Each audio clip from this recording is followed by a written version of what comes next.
She also writes, seriously, I can imagine asymptomatics passing candy. How are you going to contact trace that? I mean, is anyone giving out candy going to have a log at their door? Or they, hey, kid, what's your cell phone, kid? Good morning. Getting in the KUAM News Zoom room here. Dr. Hoa Nguyen, the chair of the Physicians Advisory Group. You like that line? Trick or treat, Doc.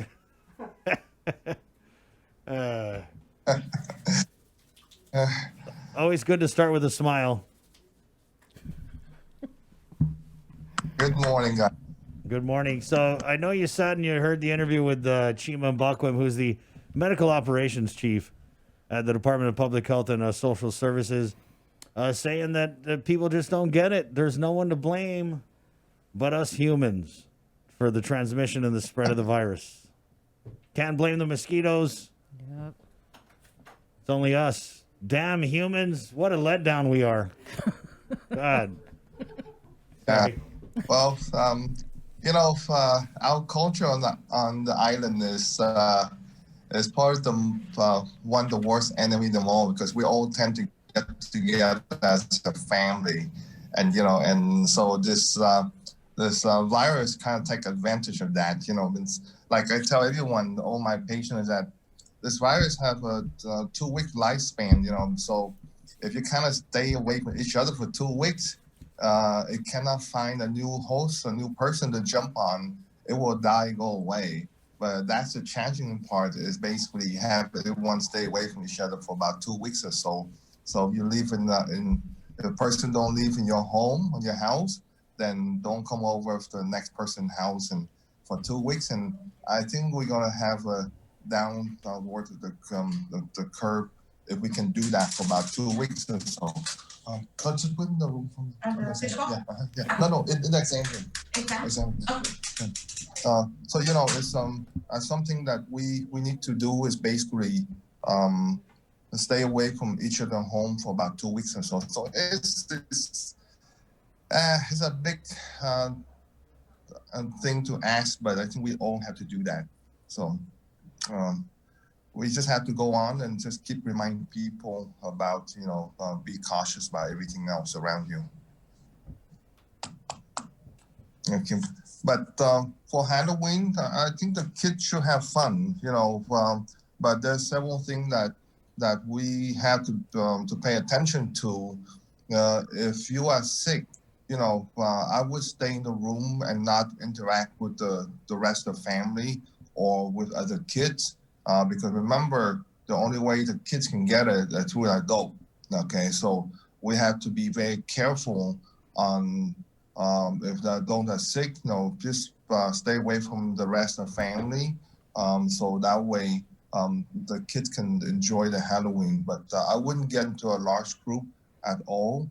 And we keep hearing the same things. If you're sick, stay away from the family, because we see this every day in the clinic that. A car drive up, a person sick, but they have like 3 or 4 other people in the car that's not sick. So I'm not, that message go across that, and the reason that we hear all the time is that I thought we just have a cold, and that's the reason why I don't stay away from my family. But, we often see, car coming up with one person sick, positive, and you look in the car, you have, 3, 4 people in the car. That's how the number is so high, because it just keeps spreading on within the family. So if you're sick, stay away from the family. If you're sick, don't go to work. That's the thing. We have a comment here. Veronica Suzuki Nauta writes in on our Facebook live feed. You can't just stay away for 2 weeks. People go to work and get exposed every day, which restarts the 14 days every time someone goes to work and they'll add or catches the virus, right? Yeah, that's why I say, if you're sick, stay away from work. Don't go to work, and that's the thing. That's what I try to tell this community, is that get the employee to say, if you see something, say something. Some co-worker that's sick and sit right next to you. Say something. Get that person to go home, but don't sit right next to them the whole day. And the workplace, if you really wear your mask at your workplace, you won't get it. The only time that you can get the virus is take your mask off, and talk to somebody, or take your mask off during lunchtime, or take your mask off with your friend at work. So uh, again, remind people that the masks help a lot. You Hmm. know, of course you can go to work. Just wear your mask at work, and you see your coworker that's sick, tell them to go home. If they don't go home, then let the HR supervisor know. You gotta protect yourself. So, like I say, that's something that you can minimize the spread in the workplace. So, like I say, everything is safe if we use the precaution we use is basically mask and then and social distance, wash your hand, and you do that, you won't get sick. Okay. Yeah, I mean it's easier said, right? Because Yeah. people we've been saying this how many months now, wear your mask and don't visit your family member that's not part of your household. But people are still doing it. The numbers are still showing that the infections are occurring from people who are visiting family members, right? And so, what do you do then? What do people do? Do they like carry around like their alcohol and just spray it all over the place when they go, visit family members because nobody wants to listen? Wear Yeah, a mask. I but mean, it's still education. I mean, we haven't do a whole lot of education. No, it's just that sometimes things like that every 2 weeks or so we need to replay the message. I mean, through different platform, through TV, to radio, to the Facebook. All kind of platform, because some people use see watch TV. Some people look listen to radio. Some people do the Facebook thing. So we just have every 2 weeks to keep remind people. I think education is a big part to put out there, because we still, like I say, I mean, as a physician, seeing patients every day that have symptom and possible COVID. I mean, you see, some people still forget the message. So I think that we just need to keep a reminder about people on the island. Hey, you got to take precaution, because this thing, it doesn't distinguish, the rich, the poor, or what ethnicity, whatever. It's just go to the next person. So right. the message and the education should be out there every 2 weeks. And well, we don't see that much. I think Facebook wise, there's not much on Facebook. I wish the young people go to the digital platform. So it's something that I think education, the part, we need to do a lot more. What's on the agenda for tonight's physicians advisory group meeting? Yeah, we really need to get on board a digital platform to improve our isolation, contact tracing. Because I think everyone know that is still way behind. By if you do any type of manual process, you're not going to catch up. The case going to be adding more and more every day. We add about 70, 80 new case. So eventually, if the manual tasks that we do at this time, we're going to be way behind. So when you get a digital platform and everyone can just search the web base and see what the next person do, it's a lot better. If you have a positive, and you can send a text message to that person and say, hey, you're positive. It's really cut down the time that someone have to call the patient and say, hey, you're positive. And then the isolation team can see the message right away, rather than say, I didn't receive my fax, I didn't receive a call. Because when you log into the web base, it put an alert there, you're going to see it. So we need to get to that stage where everyone can see each other work, and accountability go up when you do that. So that's something that we're going to push to the max to get us to change the way we do things the last 8 months. I mean, there's um, we should jump on it 3 months ago. Mm. We're way behind. So, but Yeah. like I, um, is to get people to accept new things is very hard, and but sometimes we have to learn new things to go forward.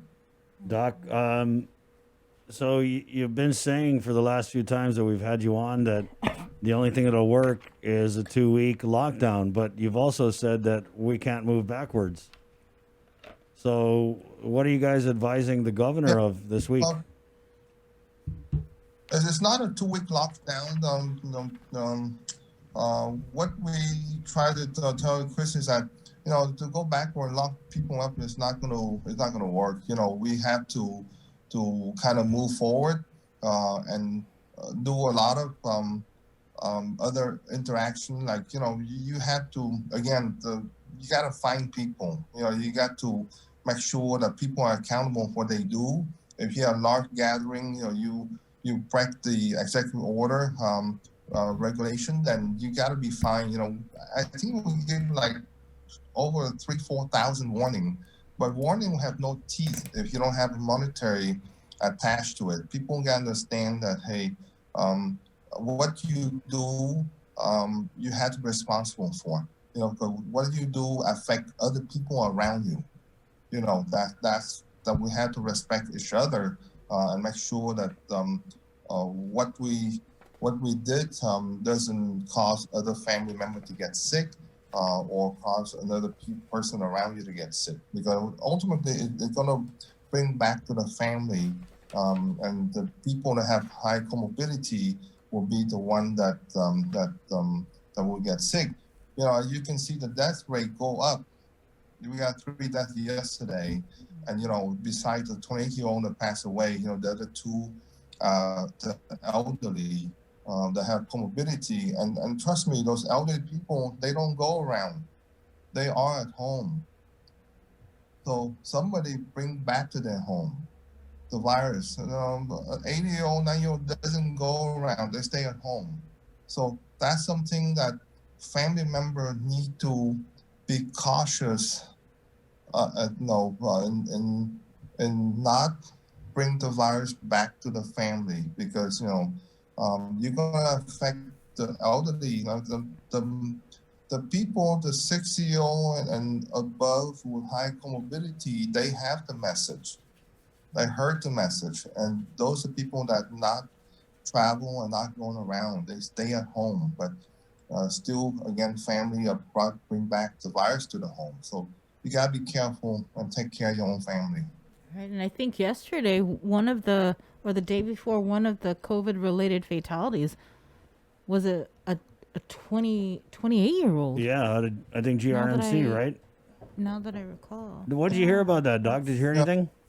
So young. Yeah, a 20-year-old, that's so simple thing. Either they still very young, so either they have type 1 diabetes on insulin, or they have asthma. And 20-year-old don't have a lot of chronic disease, so comorbidity might be the weight. Obesity is one of them, is one of the risk factor. Asthma the other one, and and 20-year-old, type 1 diabetes is a possibility, but I don't know what that person have, but more likely the person have one of the 3. So still young, and my condolences to the family. Right. But terrible. Want to do some. Yeah. Doc, have you heard anything about whether or not we're going to see an extension of this safer at home order, or the public health emergency? I want to say that either the safer at home advisory or the public health emergency, it expires on the 30th. Have you heard anything about additional restrictions or lifting of restrictions? Are you guys advising the governor to open the bars or to allow for dine-in this week? As long as the number go up like this, I don't think there's any more opening we can do. It's very, very hard to do unless the numbers start to go down. The restriction will be there. I think the only way we can go forward is not to put down any more restriction, but to enforce the executive order. That's the only thing. you got to enforce it. Executive order won't be any good unless you really enforce it. I mean, you can warn somebody so many times, it's not going to do anything because it's just a warning. I can do it again if I want. Just like the restaurant down south, I can open if I want. What you going to do? You can't shut me down. So it's, so I think that enforcing the law, enforce the regulation, enforce executive order, that's the main thing. People have to go through the business.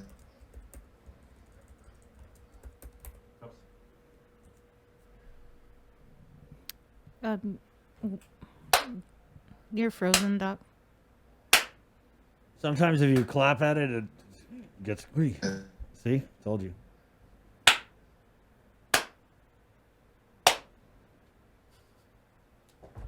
All right, Doc, stand by. I'm gonna do this here. It's 8 o'clock. KUAM FM in Aganya, Guam. Thank you to our viewers on KUAM TV for jamming with us this morning. It was a great morning. We woke up. It was cloudy. It's still cloudy, but you know what? You're shining. You're shining over there in KUAM TV land. We have a great day of programming on the way for you guys. So do us a favor. Jump on over to our KUAM News Facebook